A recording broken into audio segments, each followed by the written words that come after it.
आणि मुंबईतल्या खड्ड्यांचा प्रश्न जोपर्यंत सुटणार नाही तोपर्यंत अटकेत असलेले मनसेचे नगरसेवक संदीप देशपांडे आणि संतोष धुरी जामीन घेणार नाहीत. मनसेने पत्रकार परिषद घेऊन ही माहिती दिली आहे. मुंबईतील खड्ड्यांच्या सद्यस्थितीला प्रशासन आणि अभियंतेच जबाबदार आहेत असा आरोप मनसेने केलाय.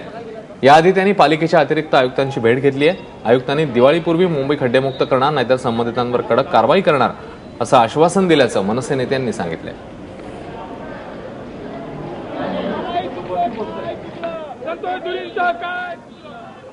येत्या 10 दिवसामध्ये, कमीत कमी 10 दिवसामध्ये आणि जास्तीत जास्त 15 दिवसामध्ये, म्हणजे दिवाळीच्या आत संपूर्ण मुंबई खड्डामुक्त ही झालेली असेल.